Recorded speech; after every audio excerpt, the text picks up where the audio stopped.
শ্রী শ্রী গুরু গৌরাঙ্গ এবং শ্রী শ্রী রাধা মাধব জিউর অশেষ করুণায়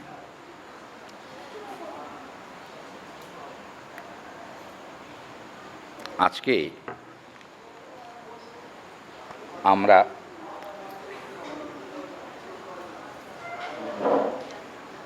একটি অমূল্য গ্রন্থ আস্বাদন করব 1 মাস ব্যাপী, এরকম একটা ইচ্ছা আমাদের আছে।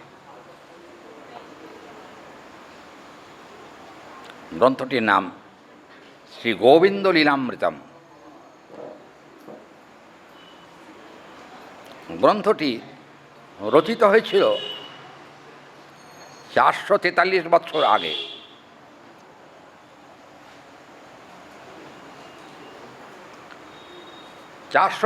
বছর আগে গ্রন্থটি রচিত হয়েছিল।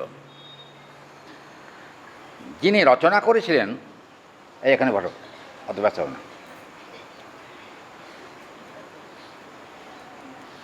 তিনি হচ্ছেন আপনাদের সকলের পরিচিত, যিনি চৈতন্য চরিতামৃত রচয়িতা কৃষ্ণদাস কবিরাজ গোস্বামী প্রভু। এটা তাঁরই রচনা। গ্রন্থটি সংস্কৃতে লেখা। এই গ্রন্থে একটা সংস্কৃত টিকা আছে। মাঝে মাঝে সেই টিকাটাও আমরা আস্বাদন করব, যেহেতু সময় আমাদের 1 মাস।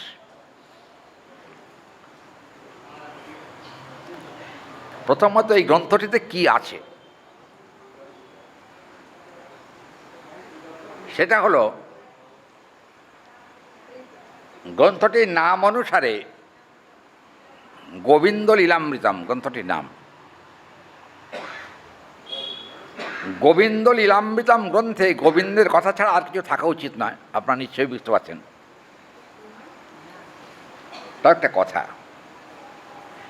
এই গ্রন্থে গোবিন্দ ছাড়াও রাধারানীর কথা আছে। এই গ্রন্থটি দুষ্প্রাপ্য, বর্তমানে কোথাও ছাপা নাই। আমার এক বন্ধু শ্রীপাদ চন্দ্রনাথ গোস্বামী, তিনি একজন পণ্ডিত। তিনি আজ থেকে 40 বছর আগে এই গ্রন্থটি আমাকে দিয়েছিলেন। কিন্তু আপনারা বলতে পারেন যে গ্রন্থটি এতদিন বলেননি কেন, পাঠ করেননি কেন? এই গ্রন্থটি কিন্তু কঠিন, আর রাধা গোবিন্দের লীলা এমন সুষ্ঠুভাবে বর্ণিত হয়েছে যা সহজ করে না বললে সাধারণ লোকের বোঝাও খুব কঠিন।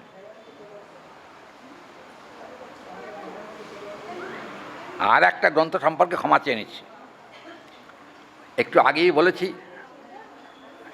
400 অধিক বছর আগে গ্রন্থটি রচিত। এই গ্রন্থটি যে শ্লোকগুলি আছে তার মধ্যে 4টি শ্লোক নাই, মানে পাতাটা আমি খুঁজে পাইনি। তো আমরা 4 নম্বর শ্লোকটি আমার মুখস্থ আছে। আমরা 4 নম্বর শ্লোক থেকেই আজকে আলোচনা শুরু করব।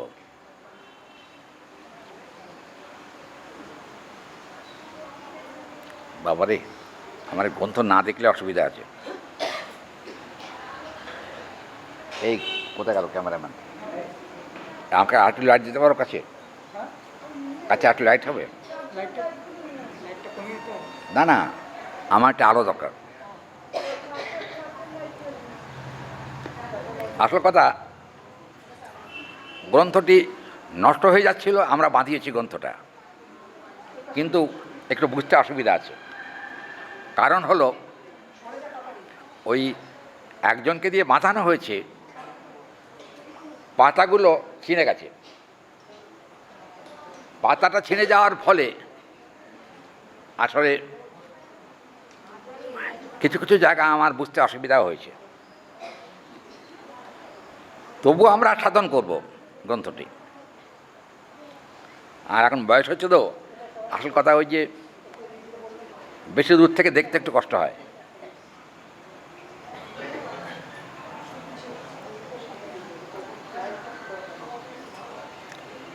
আলোটা এখানে বসানোর সাহায্য করুন আপনার জায়গাটা।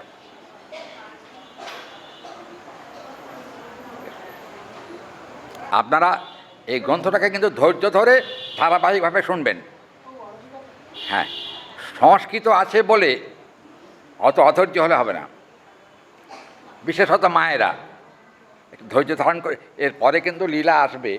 এখন আমরা মঙ্গলাচরণের কথা শুনব। আগেই বলেছি মঙ্গলাচরণের 4টি শ্লোক নাই,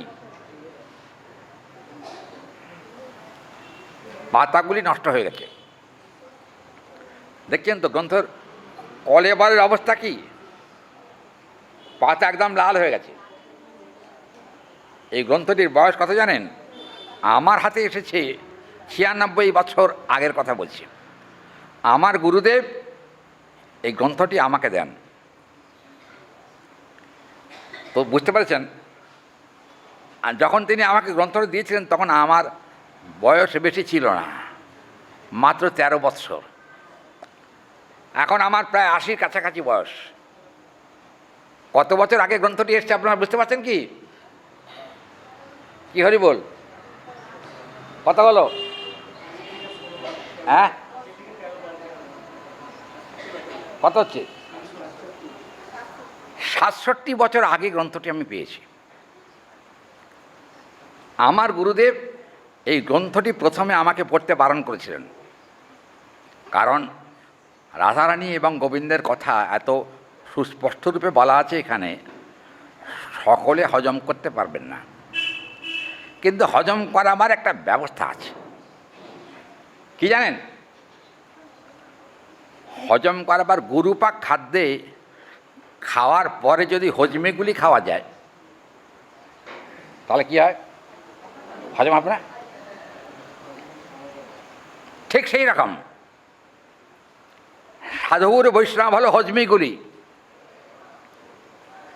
আর কঠিন হরিকথা এটা কিন্তু গুরুপাক বস্তু। গুরুপাক বস্তুকে শুনতে গেলে, আস্বাদন করতে গেলে কোনো একজন অনুভবী ভক্তের কাছ থেকে শুনতে হবে। অনুভবী ভক্ত। 1 ঘন্টা করে বলবো প্রত্যেক দিন, যে কটা শ্লোক হয়। আজকে পাঠ আরম্ভ হয়েছে 6:15। আমার ঘড়ি অনুযায়ী কটা বাজে জানি না।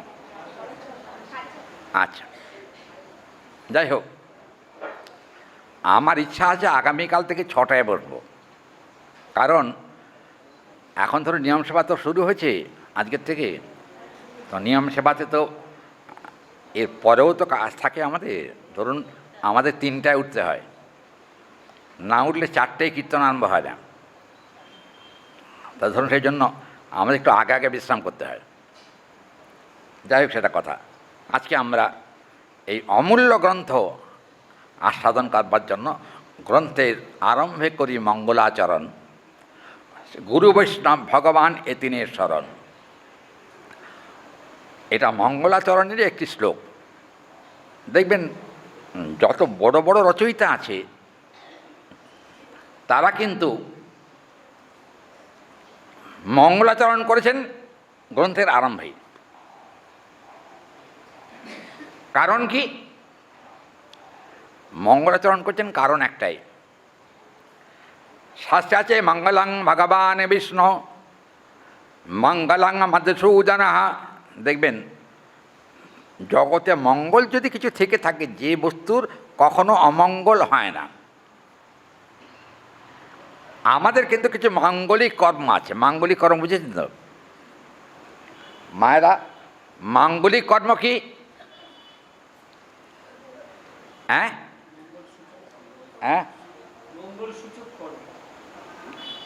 সেগুলো কি? যেমন ধরুন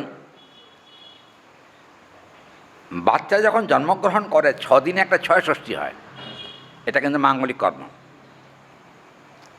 কি হরি বল, তাই তো? আমার ভুল হলে আপনারা বলবেন। তারপর যখন অন্নপ্রাশন হয়, এটা একটা মাঙ্গলিক কর্ম। নিয়ম আছে স্মৃতিশাস্ত্রে, ছেলের 2 বৎসর বয়সের পর থেকেই জন্মদিন করা উচিত।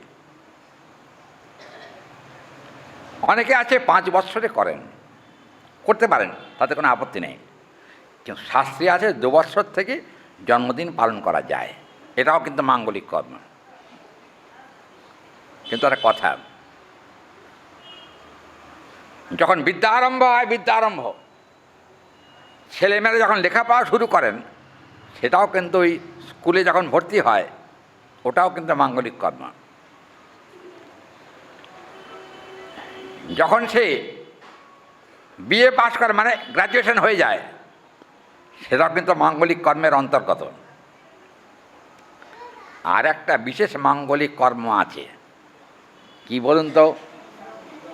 হ্যাঁ, মানে আপনাদের যা হয়েছে তাই। হ্যাঁ, বিপূর্বক বাহ ধাতু ঘং প্রত্যয় করতে হয়, তার মানে বিবাহ। বিবাহ একটা মাঙ্গলিক কর্ম। কিন্তু একটা কথা বলি, শরীর যখন খারাপ হয়, তখন কিন্তু তার জন্য যে চিকিৎসা করা হয়, সেটা মাঙ্গলিক কর্ম নয়। আর একটা অমঙ্গলসূচক কর্ম আছে, সেটা হলো শেষের সেদিন, ওটাকে মাঙ্গলিক বলা হয়নি। কিন্তু বদ্ধজীবের কাছে মৃত্যুটা অমঙ্গলকর হলেও কৃষ্ণ ভক্তের কাছে মৃত্যু কিন্তু মঙ্গলকর। কারণ বদ্ধজীব কর্ম অনুসারে কর্মফল ভোগ করে, কৃষ্ণ ভক্ত কিন্তু কর্মফল ভোগ করেন না। মরার সময়ে তারা কিন্তু প্রাণ ভরে গোবিন্দকে ডাকতে থাকেন, প্রভু আমার যাওয়ার সময় হয়েছে। রবীন্দ্রনাথ একটা কথা আছে না, আমার যাবার সময় হলো দাও বিদায়।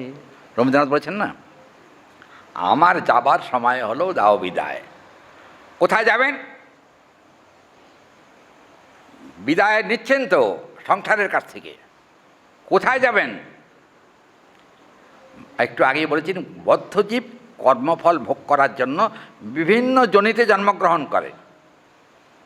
এমনকি যারা হরিভজন করেন না, তারা কিন্তু শৃগাল কুকুর হওয়ার কথাও শাস্ত্রে বলা আছে। শিয়াল কুকুর, কথাটা একটু কঠিন হয়ে গেল নাকি? কঠিন কি কথাটা? সত্য তো। হরিভজন না করলে শিয়াল কুকুর ভেড়া গাধাও হতে পারেন পরজন্মে। কিন্তু জানবেন, একৈব অবিহিতা শাস্ত্রম সর্বৈক বিহিতা পুরা গোবিন্দ গুণকীর্তনস্য নিরন্তর এব সম্মুখে। এখানে বলছেন, যদি কোনো ব্যক্তি এমন দুর্লভ জীবন পেয়ে যদি জিহ্বার দ্বারাতে প্রাণ ভরে হরি বলতে না পারে, তাহলে কিন্তু তার অধঃপতনই হবে, উন্নতি আর হবে না, অধঃপতন। তাহলে অধঃপতন আমরা চাই কি? হরি বল, অধঃপতন চাই কি আমরা? আপনারা অধঃপতন চান কি? আপনারা কোথায় যেতে চাই? ঊর্ধ্বে ঊর্ধ্বে গচ্ছন্তি সত্যস্থা, গীতা দেখুন। মধ্যে তিষ্ঠন্তি রাজসা জঘন্য গুণবৃত্তিস্থা অধগচ্ছন্তি তামসা। যারা সত্যগুণ প্রধান, তারা কিন্তু ঊর্ধ্বে গচ্ছন্তি, তারা কিন্তু ভগবত রাজ্যে যান। মধ্যে তিষ্ঠন্তি রাজসা, যারা রজগুণ সম্পন্ন, তারা কিন্তু মধ্যবর্তী স্থানে অবস্থান করেন, মর্তলোকে নয়। কেন বলুন তো? মধ্যবর্তী স্থান বলতে কি বোঝায়? মধ্যবর্তী স্থান মানে মনুষ্যলোকের অতীত কিছু জায়গা আছে, সেখানে কি থাকে? ভূতলোক, দেবলোক, এসব লোক থাকে। তবে আমরা রাগ করবেন না, সব দেবতার অধিকার কিন্তু সমান নয়, সব দেবতার থাকবার জায়গাও সমান নয়। কালকে কি গেল? বিজয়া দশমী তো? বিজয়া দশমীটা কি? ঠাকুর বিজয় হলো কালকে, তাই তো? দুর্গা, তাই কি? আপনারা কি বলেন? মা দুর্গার বিসর্জন হলো, এত আনন্দ কেন? কি বলেন? বাজনা বাজিয়ে। আর একটা কথা বলবো, রাগ করবেন না কেউ। আমি কালকে দোতলার থেকে দেখছিলাম, এখান দিয়ে ঠাকুর যাচ্ছিল। উফ, কি নাচ দেখেছি কালকে, বুঝেছেন? এত নাচ করতে গেলে বলুন তো, স্বাভাবিক মানুষ কখনো এরকম নাচতে পারে না। কে নাচাচ্ছে? কে নাচাচ্ছে? এই মরেছে, এরা বলছে বোতল। শুনুন, কথাটা কিন্তু সত্যই। আজকাল মদ্যপানের প্রভাবটা এত পরিমাণে বেড়ে গেছে, লঘুগুরু জ্ঞান হারিয়ে ফেলেছে। কাকে নিয়ে যাচ্ছে? মাকে। আপনারা বলুন, দুঃখের কথা বলবো একটা। আমি জয়নগরে গেছিলাম পাঠ করতে, জয়নগরে কিছু ছেলে তাদের মাতৃবিয়োগ হয়েছে, শ্মশানে নিয়ে যাচ্ছে। শ্মশানে নিয়ে যাওয়ার সময় বোতল খেয়েছে, বুঝলেন? বোতল খেয়ে মাকে নিয়ে যাচ্ছে। আর যে খাটুলি নিয়েছে না, কাঁধে নিয়েছে তো, এরকম করে নাচাচ্ছে। আমি দেখে এত মন খারাপ হলো আমার, হায় রে, যে মা আমাদের কাছে এত উপাস্য, যে মা আমাদেরকে গর্ভের থেকে আরম্ভ করে এ পর্যন্ত মানুষ করেছেন, তাকে এত অসম্মান চলছে। আপনারা কি বলেন? এটা অসম্মান নয়? মাকে শ্মশানে নিয়ে যাওয়ার সময় মদ্যপান করা যায়? কখনো নয়। মাকে শ্মশানে নিয়ে যাওয়ার সময় চোখের জলে নিয়ে যেতে হয়, কিন্তু সে কোথায়? দুঃখ হয় সেটাই, সমাজ আজকে কোথায় যাচ্ছে। মায়ের বিসর্জন দেখবার জন্য হাজার হাজার লোক হয়েছে, বুঝছেন? আর কি বলবো, দুঃখের কথা। ওই যে আমাদের এখানে ক্রসিং লেভেল আছে, লেভেল ক্রসিং আছে না, এই যে রথতলাতে একজন জুটি মানে স্বামী স্ত্রী কালকে এসেছিলেন প্রণাম করতে। ওরা 8টার সময় গেটে এসে নাকি দাঁড়িয়ে আছে, আমাদের আশ্রমে আছে 9:30টার সময়। এইটুকু রাস্তা হেঁটে আসতে তাদের 1.5 ঘন্টা লেগেছে। কী করে লাগলো বলুন তো? মায়ের বিসর্জন দেখতে যাচ্ছে লোকগুলো, আর মায়ের সঙ্গে তো বহু লোক আছে, আর বহু ঠাকুর তো সঙ্গে লোক থাকলে তো লোক বাড়বেই। দুঃখের বিষয় হলো, ওরা এসে আমাকে বলল যে বাবা, ওদের দিকে আর তাকানো যাচ্ছিল না, মাকে নিয়ে যাচ্ছে, সব বাহ্য জ্ঞান শূন্য, একটার বাহ্য জ্ঞান নাই, সবাই কিন্তু বোতল খেয়ে আনন্দ করছে।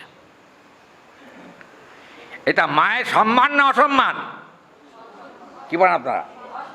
অসম্মান না? কি ডাক্তারবাবু কি বলেন? অসম্মান না? এটা মাকে অপমান করা হচ্ছে, এটা কিন্তু কখনোই উচিত নয়। আজকে এত যত্ন করে আমরা ষষ্ঠীর দিন মাকে বোধন করলাম, সপ্তমী অষ্টমী নবমী 3 দিন তো আনন্দ করে পূজা হলো। যাকে পূজা করেছি তাকে মদ খেয়ে বিদায় দিচ্ছি। বাঙালিদের কি দুরবস্থা! কিছু মনে করবেন না, আপনারা ইউপিতে যান, সেখানেও দুর্গাপূজা হয়, সেখানকার লোকেরা মদ খেয়ে কখনো বিসর্জন দেয় না কাউকে, মাকে। আমি নিজে দেখেছি। বিহারে তো যাই মাঝে মাঝে পাঠের জন্য, সেখানেও গিয়েও দেখেছি না, এরকম নাই। কাজেই এটা আমাদের দুঃখের বিষয়, যাকে আমরা জগজ্জননী বলছি। দেখবেন চণ্ডীতে একটা কথা আছে, আজকে একটুখানি প্রাথমিক উপক্রমণিকা করছে। যা দেবী সর্বভূতেষু শক্তিরূপেণ সংস্থিতা নমস্তস্যৈ নমস্তস্যৈ নমস্তস্যৈ নমো নমঃ। বৈষ্ণবদের একটা দিক আছে এই শ্লোকটা, চণ্ডী শ্লোকটা। যা দেবী সর্বভূতেষু শক্তিরূপেণ সংস্থিতা, এই এত কথা কিসে, পরে এসে আগে বসবে। আচ্ছা, যদি বলা যায় কার শক্তি, শক্তিরূপে না কার শক্তি, আপনারা কি বলেন বাবারা? মা কার শক্তি? তুমি বললে হবে শুধু? সবাই চুপ করে আছে। নারায়ণ শক্তি। কৃষ্ণ শক্তির প্রমুচ্চাতে মা দুর্গা হচ্ছেন কৃষ্ণ শক্তি। তাহলে কৃষ্ণ শক্তিকেও অপমান করা হচ্ছে। হ্যাঁ, গুরু বৈষ্ণব কিন্তু বিশেষ কৃষ্ণ শক্তি, তাদেরকেও যদি অপমান করা হয় সেখানে বৈষ্ণব অপরাধ হয়। আর মাকে অপমান করলে কি হয়? মাতৃচরণে অপরাধ হয়। আমরা আনন্দ করা ভালো, কিন্তু ব্যভিচার করা ভালো নয়। আমরা তো আনন্দের নামে ব্যভিচার করছি। তাই মায়ের বিসর্জন গতকাল হয়েছে। হয়তো এখনো কোনো প্যান্ডেলে মা আছেন। আমি সত্যি কথা বলছি, রাগ করুন আর যাই করুন, এটা কিন্তু অবৈধ কাজ। প্রাণ চলে যাওয়ার পরে কি কেউ বাড়িতে মনে রাখে? আপনারা কি বলেন? কেউ রাখে? মৃত ব্যক্তিকে বাড়িতে রাখে? 3 দিন রাখলেই কিন্তু গন্ধ বেরোয়, তাই নাকি? আমি মায়ের সম্পর্কে সে কথা বলছি না। কথা হলো, মাকে তো আদর করে প্রাণ প্রতিষ্ঠা করা হয়েছিল। আচ্ছা বলুন তো, মায়ের প্রাণকে কি দিয়ে প্রাণ প্রতিষ্ঠা হয়? কি দিয়ে প্রাণ হয়? নারায়ণ শিলা। দেখবেন নারায়ণ শিলা ছাড়া কোনো পুজোই হয় না। না কালী পুজো, না চণ্ডী পুজো, না শক্তি পুজো, না দেবতা পুজো, না দুর্গা পুজো। কারোরই কিন্তু প্রাণ সঞ্চালিত হবে না যতক্ষণ পর্যন্ত নারায়ণ শক্তি তার হৃদয়ে স্থাপিত না হচ্ছে। যেদিন ঘট বিসর্জন হয়, হরিবল, সেদিন কিন্তু মা মূর্তির থেকে চলে যান, থাকেন না। আমরা কি করছি? মাকে সামনে রেখে, ওরে বাবা কি নাচ আর কি নাচ, কত রকম যে নাচ, আর কি বলবো। আমি একবার দুর্গা পুজোতে বহরমপুরে ছিলাম। বহরমপুরে আমার দেখে আরও খারাপ লেগেছে। বহরমপুরে ওখানে একটা জায়গায় পাঠ হয়, মিনিমাম 15 থেকে 20 হাজার লোক হয় পাঠে। পাঠ সেটা আমি ফিরছি, মায়ের বিসর্জন শুরু হয়েছে। গাড়িতে বসে বসে রাস্তায় দেখলাম মায়েরা মদ খেয়েছেন, বুঝছেন? মায়েরা মদ খেয়েছেন, মদ খেয়ে নাচছেন। আমরা কোথায় আছি বা চিন্তা করুন। মা যদি মদ খায়, ছেলে তো অবশ্যই খাবে। কি বলেন? খাবে না? ছেলে খাবে না? তাহলে অতএব এ বিষয়ে কিন্তু সতর্ক থাকা দরকার যে সমাজ নষ্ট হয়ে যাচ্ছে আমাদের ব্যভিচারের জন্য। মাকে সামনে রেখে মাকে কিন্তু আসলে অপমানই করা হচ্ছে। এটা কিন্তু আমরা কেউ চিন্তা করি না। আমরা আনন্দ নিয়ে ব্যস্ত। মদটাই যেন আনন্দের প্রধান সামগ্রী হয়ে গেছে। কিন্তু এখনও পশ্চিম বাংলায় অনেক বড় বড় বাড়ি আছে, জমিদার বাড়ি। জমিদার বাড়িতে মায়ের পুজো হয়, সেখানে কিন্তু পবিত্রতা রক্ষা হয়। আমি গেছি কয়েকবার, জানি সেটা। সেখানে মদের ফোয়ারা হয় না, ওরকম বেশিরভাগই হয়। আমার অপরাধ দেবে না, বারোয়ারি পুজোগুলোতেই বেশি হয়।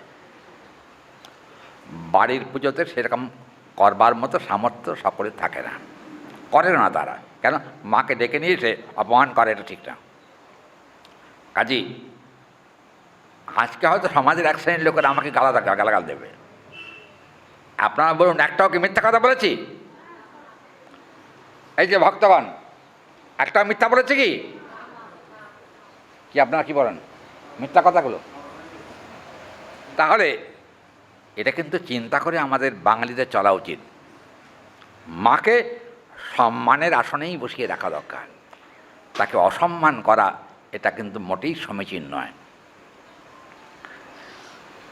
একটা ছোট্ট গল্প বলবো, এই গ্রন্থেরই গল্প।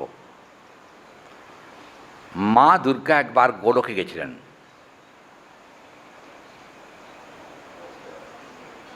মা দুর্গা গোলকে গেছেন।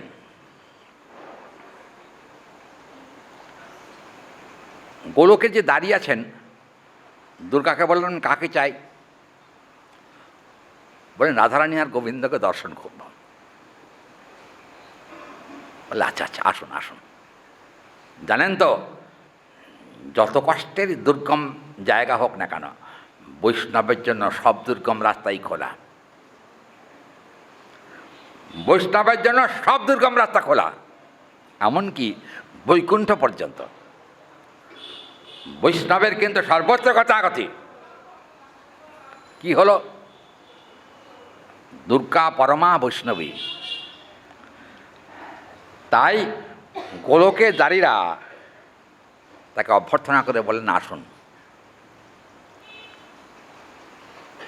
দুর্গা অবনত মস্তকে গিয়ে দেখলেন রাজ সিংহাসনে রাধারানী আর গোবিন্দ বসে আছেন।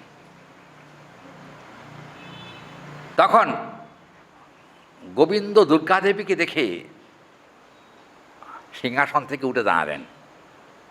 কেন বলুন তো? সম্মানী ব্যক্তিকে সম্মান করা এটা ভগবানের কর্তব্য। ভগবানও সম্মানী ব্যক্তিকে সম্মান করেন, এরকম প্রমাণ আমাদের শাস্ত্রে অনেক আছে। দুর্গা দেবী এসে নতজানু হয়ে ভগবানের চরণ প্রান্তে বসলেন। দুর্গা দেবী যখন ভগবানের সামনে বসেছেন, বসে বললেন হে দেবী, আপনার আগমনের হেতু কি? কেন এসেছেন গোলকে? বলি অনেক দিনকার ইচ্ছা, আমি একটু সাক্ষাৎ রাধারানীকে দর্শন করতে চাই, তাই আমি এসেছি।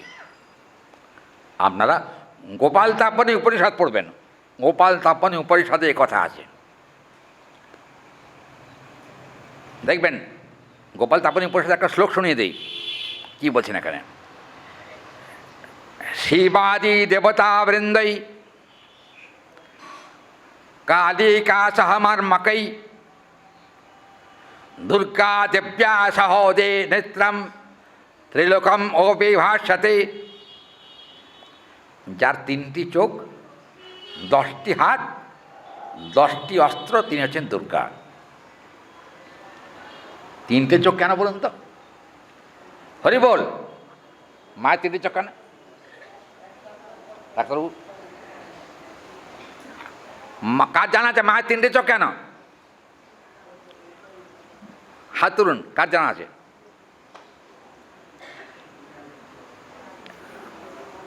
তিন নম্বর চোখটা হলো দিব্য চক্ষু। দেখবেন কপালে চোখটা থাকে, মায়েরও থাকে, শিবেরও থাকে।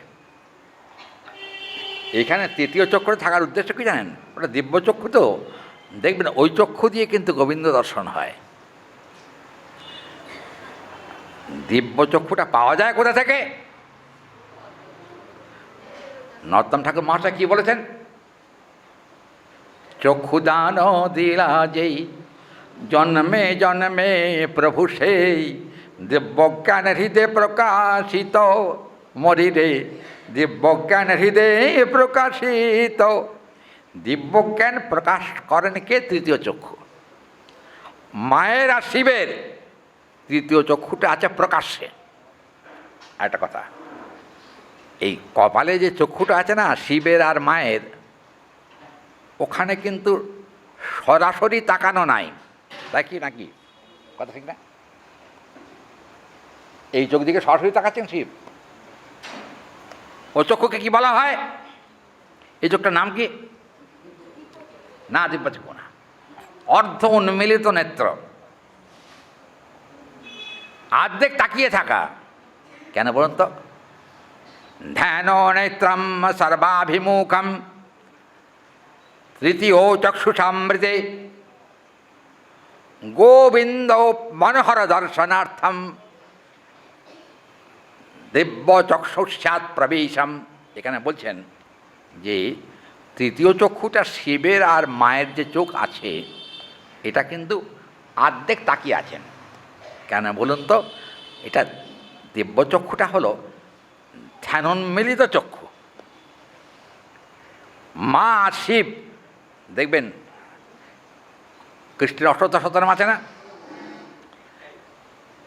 শিবের কটা মুখ? হ্যাঁ, পঞ্চমুখে রাম নাম গান ত্রিপুরারি।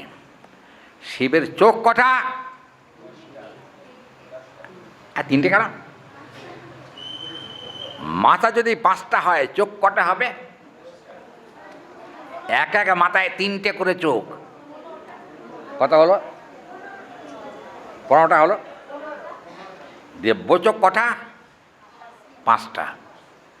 দেখুন, পঞ্চ দিব্যচক্ষুর দ্বারাতে শিব সর্বদা ধ্যানস্থ হয়ে আছেন, অর্ধ উন্মিলিত নেত্রে। ধ্যানস্থ হওয়ার কারণটা কি? ধ্যান করে কাকে দেখছেন? গোলকে দ্বিভুজ মুরলীধর শ্যামসুন্দরকে তিনি দিব্যচক্ষে দর্শন করছেন। এটা কিন্তু অবাস্তব কোনো কথা নয়, শাস্ত্র বাক্য। আপনারা দেখবেন রাধারানী সম্পর্কে গোপাল তাপনী উপনিষদে আছে, রাধিকা সমলক্ষৈক দুর্গা কালিকা এবচ শক্তি সর্বহিত দিব্যা নম দুর্গেতি প্রবেশ্যতি। মা দুর্গাকে আমি প্রণাম করি। কেন? তিনি তার তৃতীয় চক্ষের দ্বারাতে ভগবান গোবিন্দকে দর্শন করছেন। কাজেই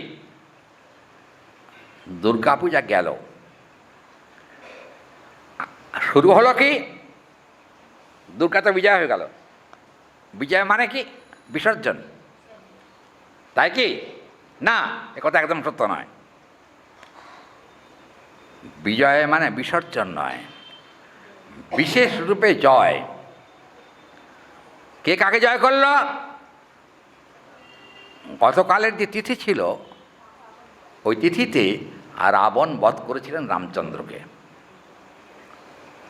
ওই জন্য দেখবেন মা যদি চলে যান তার জন্য কিন্তু পুত্রের চোখের জল পড়ে। কাকে কার চোখে জল পড়েছে?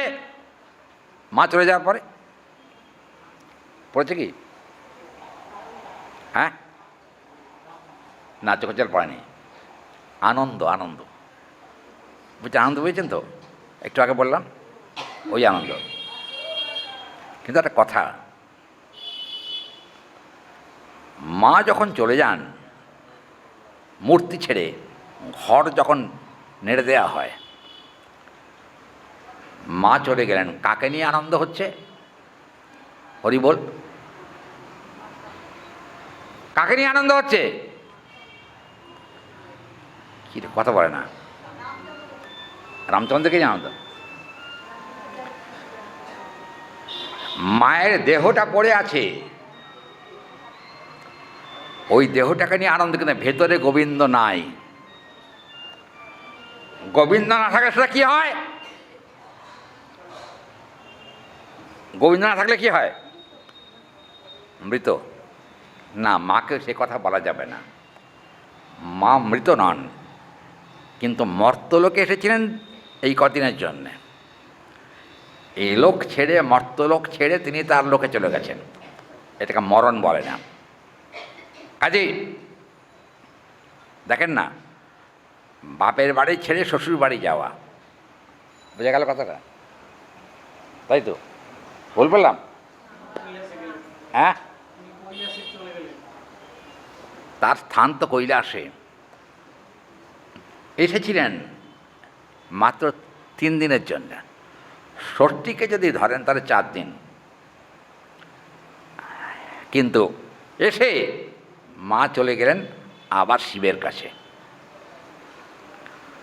একটা কথা বলি এখানে, এই গ্রন্থের একটা উপজীব্য শ্লোক আছে।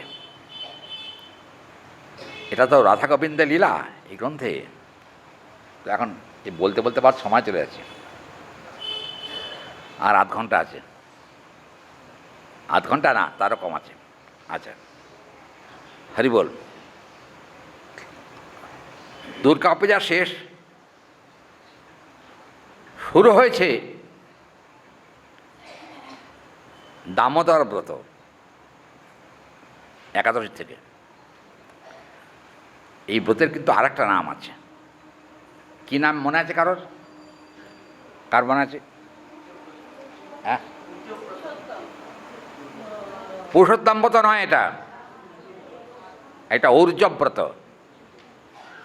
ঊর্জ মানে শক্তি, ভগবানকে ধরার শক্তি অর্জন করার ব্রত হলে এটা। যদি 1 মাস কেউ কায়মন বাক্যে শাস্ত্রে যা যা নিয়ম আছে সেগুলোকে মেনে প্রত্যেক দিন 1 লক্ষ হরিনাম জপ করতে পারেন, তাহলে কিন্তু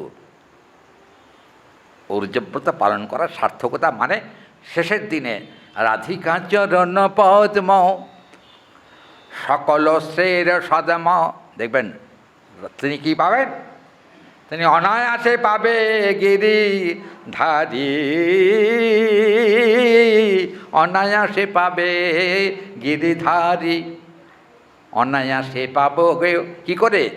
যদি ঊর্জব্রত পালন করি, শাস্ত্রবিধি মেনে চলি, যদি প্রেমানন্দে বলি হরি, যদি ঊর্জব্রত পালন করি। দেখা যায় ঊর্জব্রত যদি পালন করা যায় শাস্ত্রীয় বিধি মেনে, 1 মাসের ভেতরেও গোবিন্দকে পাওয়া যায়। 1 মাসে দেখবেন ততৈব বিধিঙে বিনা, শাস্ত্রে আছে। শাস্ত্রীয় বিধি মানা উচিত, বিনা শাস্ত্রীয় বিধিতে কিন্তু ভগবানকে পাওয়া খুব কষ্ট। কিন্তু একটা কথা, ভগবানকে পাওয়া যায় অনায়াসে বিধির অতীত হলে। বিধির অতীত কি? রাধা গোবিন্দের যুগল ভজন। এটা কিন্তু বিধির অন্তর্গত নয়। বৈধি ভক্তি আর রাগ ভক্তি। বৈধি ভক্তিতে কিন্তু মন্ত্রতন্ত্রের প্রভাব বেশি। যারা পুজো করেন না, দেখবেন যারা প্রকৃতই পুরোহিত তাদের কিন্তু বহু মন্ত্রতন্ত্র জানতে হয়। এমনকি যারা গোবিন্দের পুজো করেন তাদেরও কিন্তু মন্ত্রতন্ত্রের ব্যাপার আছে শাস্ত্রে। কিন্তু একটা কথা বলি, মন্ত্রতন্ত্রের ব্যাপার থাকলেও বৈষ্ণব স্মৃতিতে আছে নত প্রেমা মন্ত্রে না, শাস্ত্রে আছে শুধু মন্ত্রের দ্বারা গোবিন্দের সন্তুষ্টি বিধান করা যায় না। তাহলে মন্ত্রের সঙ্গে প্রেম থাকতে হবে। যদি কেউ চোখের জলে মন্ত্র উচ্চারণ করে অথবা মন্ত্র উচ্চারণ না করেও যদি চোখের জলে তুলসী পুষ্পকে ভিজিয়ে যদি গোবিন্দায় নম বলে গোবিন্দ চরণে অর্পণ করে, তাহলে কিন্তু প্রাপ্তি বেশি হয়। তাতে প্রাপ্তি বেশি হয় কেন? দেখবেন রাগ ভক্তিতে অত ক্রিয়াকর্মের অন্তর্গত অবস্থা নাই।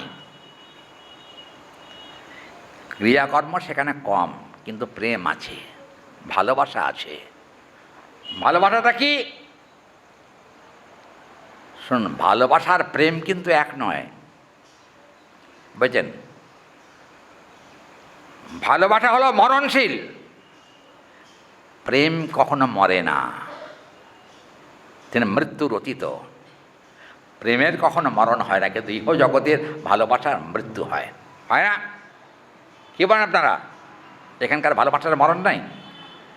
যে স্ত্রীকে এত ভালোবেসেছেন সে স্ত্রী যদি একদিন জগৎ ছেড়ে চলে যায়, কদিন থাকে ভালোবাসাটা?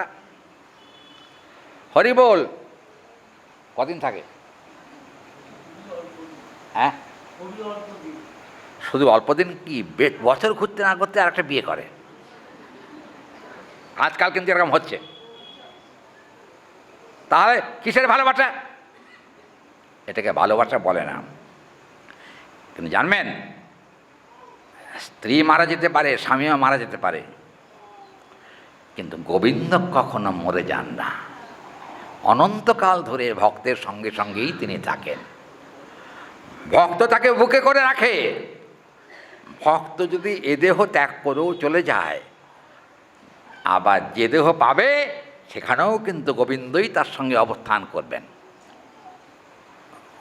গোবিন্দ অজর অমর দেহম সংদৃষ্টান্তেই সমাগতা গোবিন্দ জন সংসর্গম প্রেমার্থং পুরহি তথা আনন্দ সংযোগ বিহীনশ্চ ন তৎ নিত্যম আনন্দেতি পারহিস। এখানে বললেন এখানকার আনন্দ নিত্য নয়, এখানকার আনন্দ অনিত্য। যাকে এত আদর করে ঘরে নিয়ে এসেছেন, সেও যদি মরে যায়, আমার জানা আছে, বুঝেছেন, ওই বর্ধমানে গিয়েছিলাম পাঠ করতে। যে বাড়িতে পাঠ হচ্ছে তার 2-3টে বাড়ি পরে কান্নাকাটি হচ্ছিল। পাঠের মধ্যে জিজ্ঞেস করলাম যে কী ব্যাপার, ও বাড়িতে কান্নাকাটি চলছে কেন? বলে আজকে ওই ছেলেটার বউ ভাত দিন কান্নাকাটি হয় নাকি? হরি বল, কান্নাকাটি হয়, আনন্দ হয় না? বউ ভাত দিন আনন্দ হয়। আনন্দের পরিবর্তে সবাই কাঁদছে। কান্নাকাটি কেন, কি হয়েছে? বলে সর্বনাশ হয়েছে এই বাড়িতে। কি হয়েছে? বলে যে একই ছেলের একই মাত্র বৌমা, আজকে সন্ধেবেলা সে মারা গেছে। কি হরি বল? মৃত্যু কাউকে ছেড়ে কথা বলবে না। যতই আনন্দের পথ ধরুন না কেন, এখানকার আনন্দ কিন্তু চিরস্থায়ী নয়, আসে আর যায়। দেখবেন গীতা আছে, আগমা পাই না, গীতার কথা। এখানকার আনন্দ আসে আর যায়, কিন্তু কৃষ্ণ ভক্তের আনন্দ আসলে আর কখনো যায় না। কৃষ্ণ ভক্তের আনন্দ হচ্ছে নিত্যকাল থাকে।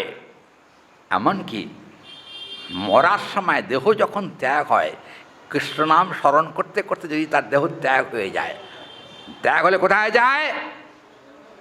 হ্যাঁ, গোবিন্দ চরণ স্মরিতে স্মরিতে যদি কেহ চলি যায়, গোলক বৃন্দাবনে তার গতি হয়। বলে কি বলে?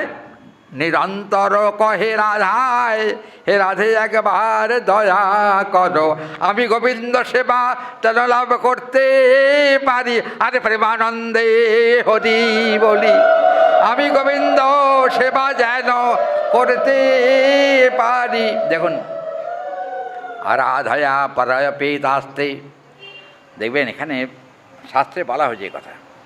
যাই হোক, মূল গ্রন্থে আসি। যে গ্রন্থ আমরা আস্বাদন করব 1 মাস ধরে, সেই গ্রন্থ হল রাধা গোবিন্দেরই লীলা। যে লীলা শুনলে মৃত্যু জয় হয়ে যায়, মরণ আর তাকে গ্রাস করতে পারে না। এই মঙ্গলাচরণ শ্লোকগুলোতে এ কথাই কিন্তু বলা হয়েছে, আমরা এখন শুনব। দেখুন কী বলছেন।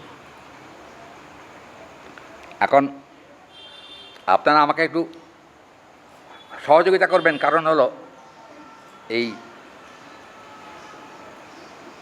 গ্রন্থের শ্লোকগুলো খুব ছোট ছোট, আর শ্লোকগুলো যে টিকা আছে, টিকাগুলো আরও খুঁতে একবার ছোট, আমি তা দেখতে পাবো না, এত ছোট লেখা। তবু মূল শ্লোকটা আপনাদেরকে শোনাবো। আচ্ছা শুনুন তাহলে।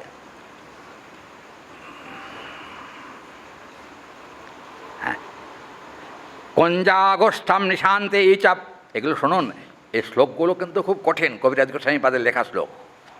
আচ্ছা দেখুন, নিশান্তে প্রবিশন্তে কুরুতে দহমানামেব মাল্যম प्रातौ सायं लीला विहरति सखीभिः संवरे चारणे गा मध्याह्ने च अन्नं वस्त्रं विलासयति विपिने राधा सहित तत्लीलया गोष्ठे जाति प्रदोषे रसमयति सुहृद ज स कृष्ण अवतार। দেখুন কৃষ্ণকে একটা বিশেষণ দেওয়া হলো শ্লোকে। কি বিশেষণ? কৃষ্ণাবতার। কৃষ্ণকে অবতার বলা হলো এই শ্লোকে। কিন্তু একটা কথা, কৃষ্ণ কিন্তু অবতার নন, অবতারী। অবতারী হচ্ছেন কৃষ্ণ। এখানে কিন্তু আমার একটু দেখতে অসুবিধা হচ্ছে, মানে ওই সেই কী কাগজ বলে চকচক করে,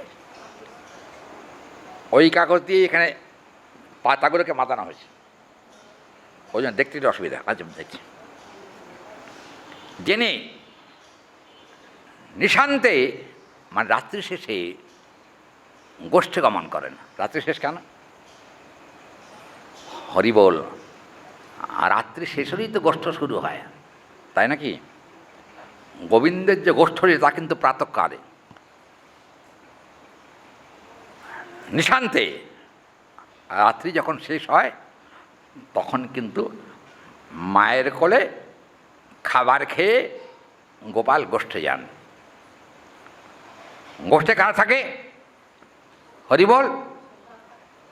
শ্রীদাম, সুদাম, দাম, বসুদাম সব সখারা এরা থাকেন।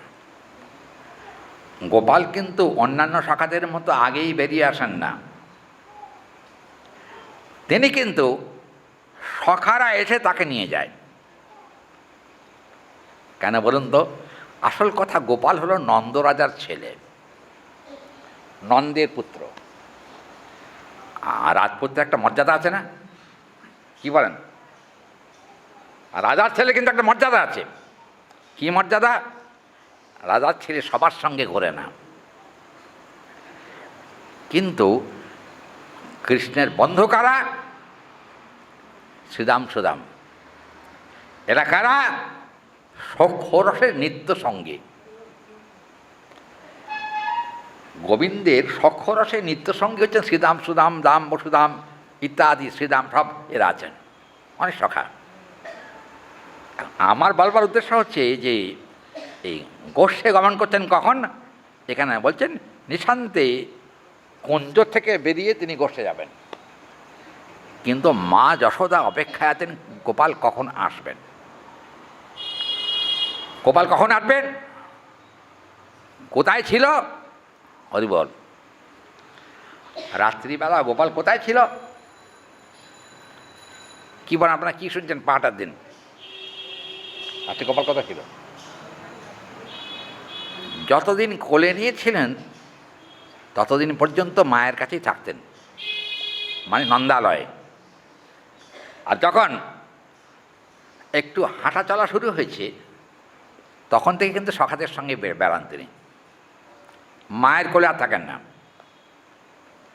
আচ্ছা বাবা, তাতে তখন গোপালের বয়স কত? হরিবল। এখানে টিকা এসে কত বলেছেন? গোপালের বয়স কত? হরিবল। কত বয়স তখন? মাত্র 3 বৎসর। 3 বৎসরের ছেলে গোষ্ঠে যায়।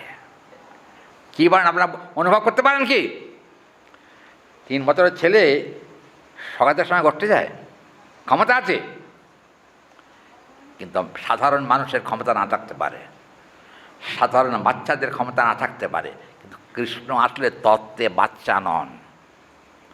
তাহলে অমিত তেজা হি কৃষ্ণম। কৃষ্ণ হচ্ছেন অমিত তেজা। তার মানে অনন্ত ব্রহ্মাণ্ডে কৃষ্ণের মতো তেজ আর কারোর নাই, গোবিন্দের মতো শক্তি আর কারোর নাই। প্রসঙ্গক্রমে বলতে হয় দুর্গা দেবী দশভুজা। দুর্গা দেবীর কাছে 10টা অস্ত্র আছে, বুঝছেন? কিন্তু একটা কথা বলি, দুর্গা কার শক্তি? একটু আগে কথা হলো, কৃষ্ণ শক্তি। তাহলে দুর্গা শক্তি পেলেন কোথায়? কৃষ্ণের কাছ থেকে। আমরা ভুলে যাই, আমরা কৃষ্ণকে ছোট করে মা দুর্গাকেই বড় করি কখনো কখনো। এটা কিন্তু উচিত নয়। কারা করেন? শাস্ত্রজ্ঞান যাদের নাই তারা করেন। জানেন না তো তারা কৃষ্ণ কী আর মা দুর্গা কী। যাই হোক, তিনি জগজ্জননীতে সন্দেহ নাই, তার মানে এই নয় যে তিনি কৃষ্ণের থেকেও শ্রেষ্ঠ তত্ত্ব। না, এটা মানা যাবে না। কোনো শাস্ত্রে সে কথা বলা হয়নি, এমনকি চণ্ডীতেও পর্যন্ত স্বীকার করা হয়নি। সেখানে বলা হয়েছে গোষ্ঠে গমন করছেন 3 বছরের ছেলে, 3 বছর 6 দিন বয়স, 3 বছর 6 দিন গোবিন্দের তখন বয়স। 3 বছর 6 দিনে গোষ্ঠে যাচ্ছেন। কে এসেছেন সঙ্গে? এখানে মূল শ্লোকে কী বলা হলো? মূল শ্লোকে বলা হলো যে প্রাতৌ সায়ং লীলয়া বিহরতি সখী বি বান্ধবী চালয়নয়। এটা অদ্ভুত কথা এই শ্লোকে বলা আছে, জানেন? সখী ভি, ভি হলো বহুবচনান্তক পদ, এক বচন নয়। দেখুন 3 বছরের ছেলে সখী কী বোঝে? কি হরি বল? এই যে হরি বল এখানকার কেউ পারে? তাদের কোনো বান্ধবী থাকে 3 বছরের ছেলে তাকে? এখানে কিন্তু মূল শ্লোকে বলা হলো সখী ভি, তার মানে সখীগণ গোপালের বান্ধবী। সখীগণ গোপালের বান্ধবী, তাহলে বান্ধবীদের নিয়ে কী হচ্ছে? গোষ্ঠী যাবার আগে মা যশোদার কাছ থেকে বিদায় গ্রহণ করছেন গোপাল। মা, আমি গোষ্ঠে যাব, তুমি আমাকে অনুমতি করো। মা বললেন, বাবা তুই এই বয়সে সখাদের সঙ্গে গোষ্ঠে যাবি? তোর থেকেও কিন্তু সখাদের বয়স বেশি। গোপাল মনে মনে ভাবলেন, মা সকলের থেকে আমার বয়স বেশি। হ্যাঁ, গোপাল মুখে বলছেন না মায়ের কাছে, কারণ তত্ত্ব নষ্ট হয়ে যাবে ওই জন্য। মনে মনে মাকে বলেন, মা গো তুমি তো জানো না, তুমি তো বাল্যলীলায় মত্ত হয়ে গেছো, ওই জন্য তুমি আমাকে চেনো না, তুমি জানো না সকলের থেকে আমার বয়সই বেশি।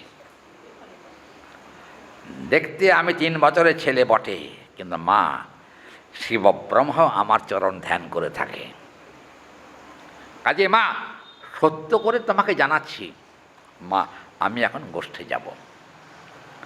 গোষ্ঠে যাবি যে? আচ্ছা ঠিক আছে, কিন্তু এই আগে গোদহনটা করে নে, তারপরে যাবি। কেন? গরম গরম দুধ খেয়ে তোমার গোষ্ঠে যাবি। গরম গরম দুধ বুঝেছেন? জাল দেওয়া দুধ নয়। হ্যাঁ, সবেমাত্র দুধটা দোয়ানো হয়েছে, তাতে কিন্তু ফেনা আছে। গোপালকে বললেন, তুই তো গোদহন মাতৃর যে দুধ, সেই দুধ ভোজন করতে ভালোবাসিস, সেজন্য আমি তোকে বলছি আগে দুগ্ধ পান না করে গোদহন করতে যেতে গোষ্ঠে যাওয়া যাবে না। তুই কাজ কর, একটু অপেক্ষা কর। মা গেলেন। একটা কথা আছে, যশোদার গৃহে গরু ছিল, সব গরুই কিন্তু যখন দুধ দরকার হতো সঙ্গে সঙ্গে তারা দুধ দিতেন। বুঝলেন ব্যাপারটা? সে গরুটা কি? কামধেনু। তার মানে যখনই দুধের কামনা করা যায় তখনই সেখানে দুধ পাওয়া যায়।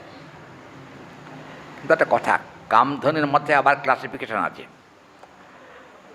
গোপাল যে গরুর দুধ খেতেন, গরম দুধ, মানে জাল দেওয়া গরম নয়, সদ্য দোয়ানো যে দুধ, সে দুধ খেতেন, তিনি কিন্তু কামধেনু। কিন্তু তিনি অন্য কোনো জায়গার কামধেনু নন, তিনি স্বর্গের কামধেনু। স্বর্গের কামধেনু মর্তলোকে এসেছেন। কারণটা কি? একটাই কারণ, সে কারণটা হলো প্রাণ ভরে গোবিন্দের সেবা করবেন, এইটা কামধেনুর ইচ্ছা, ওই জন্য তিনি এসছেন। এখন মা দুগ্ধ গ্রহণ করেছেন, দুধ দিয়েছেন। বলেন, মা আমি কি একা? মা আমার সঙ্গে তো আরও আমার বন্ধুরা আছে, আমি দুধ খেয়ে চলে যাবো, ওরা কী খাবে? ওদের বাড়িতে তো আমাদের মতো এত গরু নাই। আচ্ছা, নন্দা মহারাজের বাড়িতে কটা গরু? হ্যাঁ, হিন্দির পদটাকে, হিন্দির পদ কি? আমি অনেকবার বলেছি এই কথাটা। কি পদ হিন্দিতে, কি কথা আছে? নন্দা মহারাজ কি ইনায় লাগ গাইয়া নিত্য মাখন হয়। নন্দা মহারাজের নবলক্ষ ধেনু নিত্য মাখন হয়। শুধু মাখন হয় না, ওই রকম সদ্য গরম দুগ্ধ গোপাল পান করেন। মা যশোদা যতটা দরকার দুধ, ততটা দুধই কিন্তু ওই কামধেনুর কাছে পাওয়া যেত। সেখান থেকে ওই দুগ্ধ পান করেছেন, গোদহন করেছেন। এখন হয়েছে কি, গোদহন দুইবার হয়। কখন কখন? প্রাতঃকালে আর সায়ংকালে, সন্ধ্যাবেলা দুবার গোদহন হয়। কিন্তু নন্দ মহারাজের বাড়ির এই গরুর কিন্তু দুবার দিতে হতো না, আর তো বেশি দিতে হতো। কেন? গোপাল সদ্য দহনযুক্ত দুগ্ধ পান করতে ভালোবাসতেন, ওই জন্য তিনি কিন্তু গোদহন করছেন। এখন কি হলো, গোদহন করার পর একটা গ্লাসে করে 1 গ্লাস দুধ গোপালকে দেওয়া হয়েছে। গোপাল তাকিয়ে দেখেন সামনে সব সখা দাঁড়িয়ে আছে। আচ্ছা, কে অমানবিক লোক আছে বলুন তো? বন্ধুরা দাঁড়িয়ে থাকতে একা একা খায়? খাবে? কী করেন তখন জানেন? দাঁড়িয়ে আছেন, গোপাল বলেন, মা কি আমি তো খাবো না, তুমি তোমার দুধ রেখে দাও। কেন বাবা, তুই তো গোচারণে যাবে, দুধ না খেয়ে যাবি? কত কষ্ট হবে তোর? বলে, মা কষ্ট আমারও হবে, কষ্ট সখাদেরও হবে, তাই সখাদের সকলকেই দুধ দিতে হবে। তাই নাকি? বলে, হ্যাঁ। এত দুধ কোথায়? বলে, যাও না তুমি গরুর কাছে, কত দুধ চাও? আমার আর আমার ভক্তের সেবার জন্য যত দূর দরকার গোমাতা সবটাই তোমাকে দেবেন। মা বলেন, যাকে বাবা, এই গাভী দহন করতে এই আঙুলটাকে জল শক্তি দরকার, এই আঙুলটা, তাই নাকি? এই আঙুল শক্তি দরকার না? এছাড়া কিন্তু আঙুল, এই 2 আঙুল ছাড়া দহন হবে না। এখন মা বলেন, বাবা তোর জন্য দুগ্ধ দহন করতেই আমার আঙুল ব্যথা করছে। ও তাই নাকি? বলে, হ্যাঁ। তাহলে কী হবে? বলে, মা তোমার যদি আঙুল ব্যথা করে, আমার মুখ ব্যথা করবে না?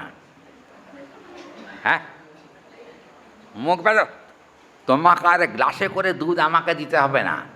তাহলে আমরা সব এই কামধেনুর বাঁট চুষে দুধ খাব।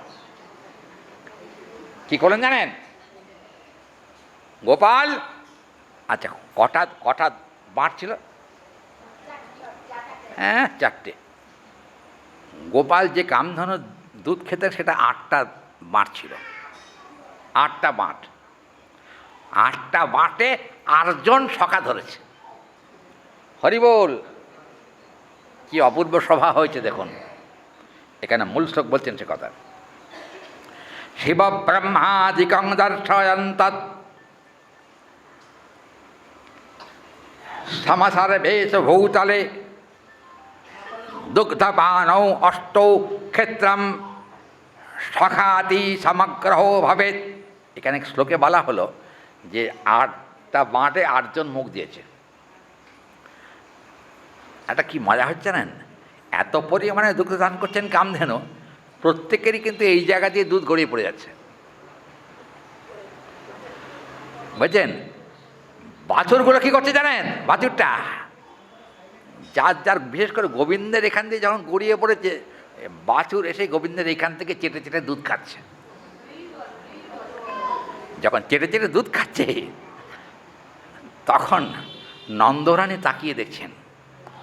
নন্দরানী তাকিয়ে দেখে বললেন, গোপাল, হায় রে, আমার ভাগ্য কেন এমন হলো না? কেন? বাছুরগুলো তোর সাক্ষাৎ প্রসাদ পাচ্ছে, দুধ গড়িয়ে পড়ছে তো, সেই দুধ খাচ্ছে। কিন্তু আজকে আমার কপাল মন্দ, তোকে পুত্ররূপে পেলাম বটে, তোকে শাসনও করি বটে, কিন্তু এমন সৌভাগ্য হয় নাই যে তুই এখান দিয়ে গড়িয়ে পড়ছে সেই দুধ চেটে খেয়েছি, পারি নাই। আমার যদি এমন কখনো ভাগ্য হয়, আমি যদি কখনো বাছুর হয়ে জন্মাতে পারি প্রেমানন্দে, তোদের এই গড়িয়ে পড়া এঁঠো দুধ খেয়ে আমি প্রেমানন্দ লাভ করতে পারব। চিন্তা করুন তাহলে এখানে কি বলছেন সে কথা। এখানে বলছেন যে কুঞ্জাদ গোষ্ঠং নিশান্তে প্রবেশন্তে কুরুতে, এখানে বললেন যে প্রাতঃ শহরঞ্চমে লীলয়া বিদুনতি বিহরতি সখী ভি। সখী বলতে বলতে এখানে এলাম আলোচনা।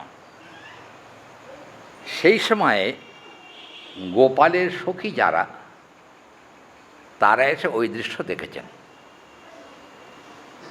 এটা কিন্তু একটা ভগবানের অলৌকিক ক্রিয়া। এই জগতে হয় কি কখনো গরুর 8টা মাঠ হয়?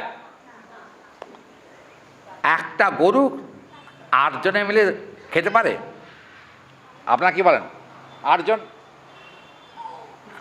8 জন সখা মিলে খাচ্ছে, তাও কি দুধ কিন্তু শেষ হয়নি, এখান দিয়ে ফেনা হয়ে গড়িয়ে পড়ে যাচ্ছে। কি আনন্দ দেখুন! সখারা কিন্তু প্রেমানন্দে একবার দুধ খাচ্ছে। এখানে কি দেখুন, টিকাকার কি বলছে, একটুখানি টিকা ধরে নিই। টিকাকার বলছেন আনন্দে ইতি গ্রহণাদি ভীতৎ গোপাল নাম কীর্তনম।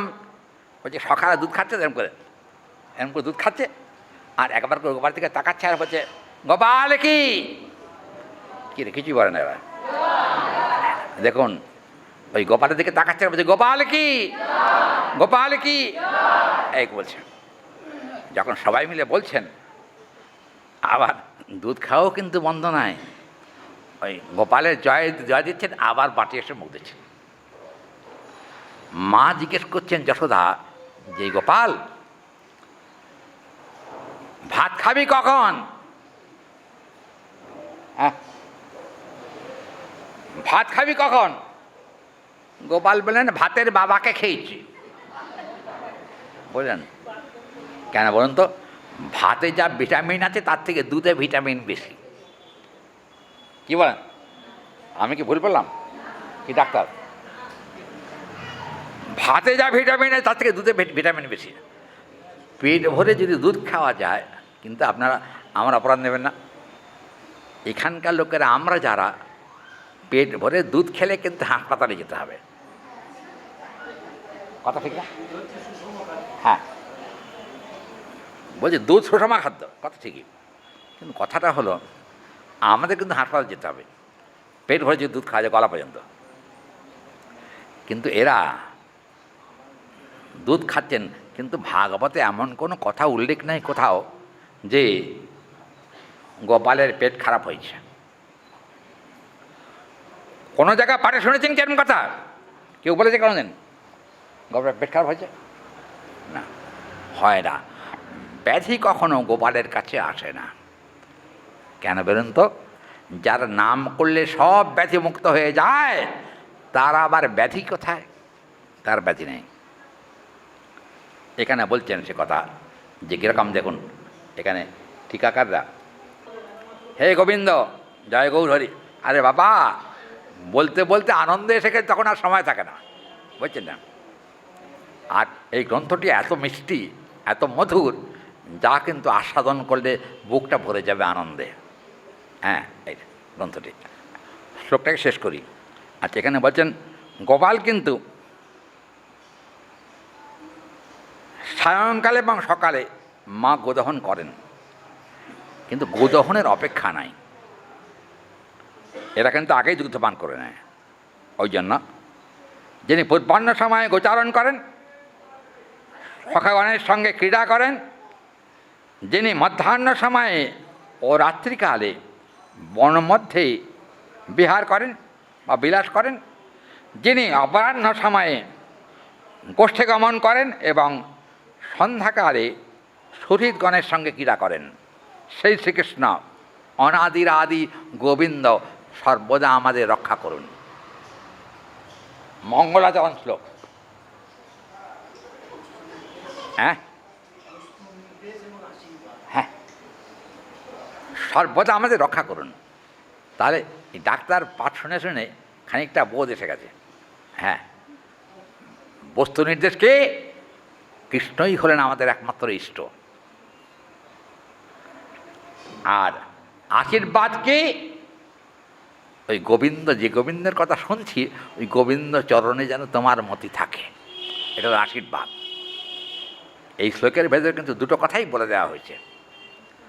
আমরা কিন্তু মঙ্গলাচরণ শ্লোক শুনি নাই, কিন্তু মঙ্গলাচরণ শ্লোক না শুনলেও আপনারা কিন্তু মনোযোগ সহকারে এই মঙ্গলাচরণ শ্লোকে একটা শ্লোক আমরা আজকে শুনলাম, 7:30 বেজে গেছে। এই পূজারি কোথায়? পূজারি আরতি করবে কোথায়? বিনয়?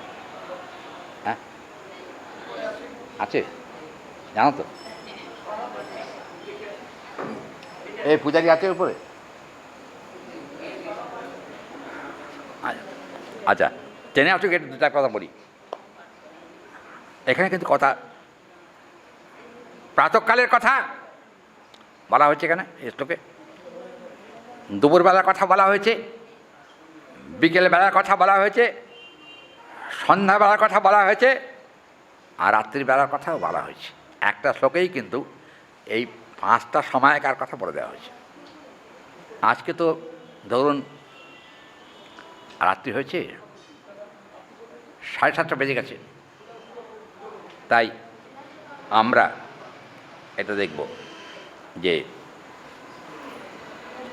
এটা কথা হলো যে আমরা আজকে দেখছি যে আমি ভেবেছিলাম আজকে 5টা শ্লোক বলতে পারবো, মায়ের কথা বলতে কি সময় কেটেছে। কালকে থেকে শ্লোক ধরেই বলবো, আপনাদের শ্লোক শোনাবো কালকে থেকে। আর এই শ্লোকে মিষ্টি ভর্তি, মিষ্টি মিষ্টি, রসগোল্লার থেকেও মিষ্টি বেশি, বুঝেছেন এই গ্রন্থে। আর টিকা ধরে যদি বলা যায় না, আরও মিষ্টি।